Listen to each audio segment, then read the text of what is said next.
दोस्तों, इस दुनिया में कुछ लोग कम मेहनत करके भी करोड़ों कमा लेते हैं और वहीं कुछ लोग दिन रात गधे जैसा मेहनत करते रहते हैं, फिर भी सिर्फ गुजारा ही कर पाते हैं। आखिर ऐसा क्यों होता है? क्योंकि यह फर्क किस्मत का नहीं, सोच और चालाकी का है। चाणक्य कहते थे, मेहनत से सिर्फ पसीना बहता है, लेकिन दिमाग से दौलत बनती है। अगर आप भी दिन रात मेहनत कर रहे हो और फिर भी रिजल्ट नहीं मिल रहा, तो यह वीडियो आपकी आंखें खोल देगा। और हाँ, इस वीडियो को आखिर तक जरूर देखना, क्योंकि लास्ट में मैं आपको जो बताने वाला हूं वह आपकी पूरी सोच को तोड़कर रख देगा और पैसा कमाने का असली तरीका सिखा देगा। तो चलिए दोस्तों, बिना देरी किए हुए वीडियो को शुरू करते हैं। धन की देवी श्रम से नहीं, नीति से आती है। एक बार की बात है, आचार्य चाणक्य अपने शिष्यों को तक्षशिला के शांत गुरुकुल में नीति का पाठ पढ़ा रहे थे। चारों ओर सन्नाटा था, केवल गूंज रही थी उनकी धीमी पर सदी हुई आवाज।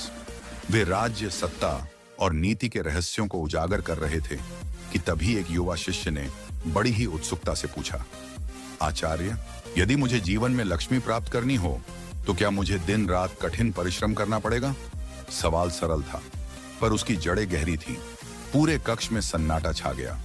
चाणक्य कुछ क्षण मौन रहे, फिर उन्होंने अपनी तेज नजरें उस शिष्य की आंखों में डाल दी और बोले, यदि लक्ष्मी केवल श्रम से मिलती तो हल चलाने वाला किसान सबसे धनी होता। यदि मेहनत ही सब कुछ होती तो हाथियों को नचाने वाला महावत सम्राट होता। शिष्य चौंक गया। पुत्र चाणक्य ने कहा, श्रम आवश्यक है, लेकिन केवल श्रम ही पर्याप्त नहीं। लक्ष्मी उसी के पास आती है जो नीति जानता है, अवसर पहचानता है और सबसे बढ़कर सोचता है। चाणक्य कुछ कदम आगे बढ़े, शांत स्वर में बोले, पुत्रों, तुम क्या सोचते हो? मैंने चंद्रगुप्त को सम्राट क्यों बनाया? क्यों किसी और शक्तिशाली योद्धा को नहीं चुना? क्योंकि वह सिर्फ परिश्रमी नहीं था, वह सोच सकता था, समझ सकता था और सबसे जरूरी वह जानता था कब क्या करना है। शिष्य की जिज्ञासा और बढ़ गई। पर आचार्य, उसने कहा, तो क्या श्रम व्यर्थ है? चाणक्य मुस्कुराए, श्रम बिना नीति के वैसा ही है जैसे कोई बिना नक्शे के यात्रा पर निकले। वह चलेगा बहुत, पर पहुंचेगा कहीं नहीं, और यदि पहुंचेगा भी तो जहां जाने की आवश्यकता नहीं थी। उन्होंने पास रखे एक दीपक की ओर इशारा किया। देख, इस दीपक को, इसमें घी है, बाती है और अग्नि भी। फिर भी अगर तू उसे हवा के विपरीत रखेगा तो वह बुझ जाएगा, क्योंकि केवल सामग्री नहीं, दिशा भी मायने रखती है। फिर उन्होंने सामने बैठे सभी शिष्यों की ओर देखा। यदि तुम सब केवल श्रम में लगे रहोगे तो तुम अच्छे सेवक तो बन जाओगे, पर तुम कभी नीति निर्माता नहीं बन पाओगे। राज्य वही चलाता है जो सोचता है, जो निर्णय लेता है, योजनाएं बनाता है, अवसर पहचानता है और जो केवल दूसरों के कहने पर काम करता है। वह पूरी जिंदगी केवल दूसरों की योजनाओं को पूरा करने वाला एक साधारण कार्यकर्ता बनकर रह जाता है। शिष्य की आंखों में चमक आ गई थी। चाणक्य अब गंभीर हो चुके थे। ध्यान से सुन पुत्र, लक्ष्मी एक देवी है और देवी को बुलाने के लिए मंदिर जितना सुंदर होना चाहिए, उतना ही मंत्र भी शुद्ध होना चाहिए। तेरा शरीर श्रम का मंदिर है, पर नीति ही वह मंत्र है जिससे लक्ष्मी आकर्षित होती है। कुछ पल के लिए मौन छा गया। फिर चाणक्य अंतिम पंक्ति बोले, धन उसे नहीं मिलता जो पसीना बहाता है, बल्कि उसे मिलता है जो जानता है कि पसीना कहां, कब और किसके लिए बहाना है। चाणक्य की वह अंतिम पंक्ति जैसे शिष्यों के हृदय में उतर गई और वहां देर तक गूंजती रही। उस दिन आचार्य चाणक्य की बातें शिष्यों के मन में गहराई से उतर चुकी थीं। बातें समाप्त हो गई थीं, पर उनके प्रभाव का अंत नहीं हुआ था। नीति का वह पाठ केवल एक संवाद नहीं, एक दृष्टिकोण था जो जीवन बदलने की दिशा दिखा चुका था। यही था उस दिन का अंत, और चुपचाप सब अपने अपने ध्यान में लौट गए। कुछ दिन बाद की बात है। मगध की राजधानी में एक विशेष सभा बुलाई गई थी। सभा में व्यापारी, सैनिक, किसान, विद्वान, सभी वर्गों के लोग मौजूद थे। आचार्य चाणक्य स्वयं वहां नीति का उपदेश देने वाले थे। उनके साथ था सम्राट चंद्रगुप्त। अब एक राजा, परंतु आचार्य के लिए आज भी वही जिज्ञासु छात्र सभा का वातावरण गंभीर था। चंद्रगुप्त ने सभा को संबोधित करते हुए कहा, आचार्य, जब आपने मुझे नीति का पहला पाठ सिखाया था, तब आपने कहा था, धन उसकी ओर नहीं जाता जो उसे चाहता है, बल्कि उसकी ओर जाता है जो उसे समझता है। आज इस सभा में हर व्यक्ति यही समझना चाहता है कि लक्ष्मी की चाल को कैसे पहचाना जाए। अब मंच पर आचार्य चाणक्य खड़े हुए और वहां एक ऐसी शांति छा गई जिसमें केवल विचार गूंज सकते थे। चाणक्य ने सभा की ओर देखा और बोले, धन को केवल कमाना पर्याप्त नहीं है, उसका चरित्र समझो। लक्ष्मी स्थिर नहीं है, वह पानी की तरह है। जहां उसे गहराई और शुद्धता मिले वहां रुक जाती है, जहां लालच और भ्रम हो वहां वह ठहरती नहीं। उन्होंने सभा में बैठे किसानों की ओर इशारा किया। एक किसान दिन भर खेत में काम करता है, पर अगर वह यह ना जान पाए कि कौन सी फसल कब बोनी है तो उसकी मेहनत व्यर्थ जाती है। मेहनत से अनाज नहीं उगता, समय की समझ और नीति से फसलें आती हैं। फिर उन्होंने व्यापारियों की ओर देखा। एक व्यापारी बाजार में हर दिन बैठता है, पर यदि वह यह ना जाने कि कब किस वस्तु की मांग बढ़ेगी तो वह घाटे में रहेगा। व्यापार में लाभ केवल मेहनत से नहीं, बुद्धि से आता है। सभा अब ध्यानपूर्वक सुन रही थी। चाणक्य ने आगे कहा, धन उसी का मित्र बनता है जो इसे सम्मान देता है। धन का सम्मान मतलब उसे सिर्फ खर्च करने की वस्तु ना समझो, उसे अवसर बनाओ, दूसरों के लिए काम पैदा करो, तब लक्ष्मी प्रसन्न होती है। फिर उन्होंने अपनी बात को और गहरा करते हुए कहा, धन की चाल यह है, वह तेज भागती नहीं है, पर जो उसके पीछे भागता है वह जरूर थक जाता है। विवेकी व्यक्ति वही है जो खुद को ऐसा बनाता है कि धन खुद उसके पास खींच कर आए। सभा में कई लोग अब धीरे धीरे अपनी गर्दन हिला रहे थे, जैसे वे अपने जीवन की गलतियों को पहली बार समझ रहे हों। चंद्रगुप्त ने पूछा, आचार्य, अगर कोई निर्धन व्यक्ति आपके बताए नियम अपनाए तो क्या वह सच में धनवान बन सकता है? चाणक्य मुस्कुराए, पुत्र, जब मैंने तुझे पहली बार देखा था तू निर्धन था, लेकिन विचारों से समृद्ध था। तेरे पास धन नहीं पर नीति थी। लक्ष्मी वहां नहीं जाती जहां दिखावा है, वह वहां जाती है जहां संयम, धैर्य और समझ है। फिर उन्होंने सभा की ओर देखा और बोले, यदि धन को सिर्फ संग्रह किया जाए तो वह रुकता नहीं, पर यदि धन को विचार से चलाया जाए वह औरों को भी समृद्ध करता है और तुम्हें भी। अंत में उन्होंने एक वाक्य बोला जो सभा के हर व्यक्ति के हृदय में उतर गया, धन वही पाता है जो केवल परिश्रमी नहीं बल्कि नीति में पारंगत होता है, क्योंकि लक्ष्मी मेहनत से नहीं बुद्धि से प्रसन्न होती है। चाणक्य की यह अंतिम पंक्तियां सभा में जैसे मंत्र बनकर गूंजने लगी। धीरे धीरे सूर्य पश्चिम की ओर ढलने लगा और उसी के साथ वो सभा भी समाप्त हो गई। लोगों ने आचार्य को बार बार प्रणाम किया, धन और लक्ष्मी के प्रति उनकी दृष्टि बदलने के लिए।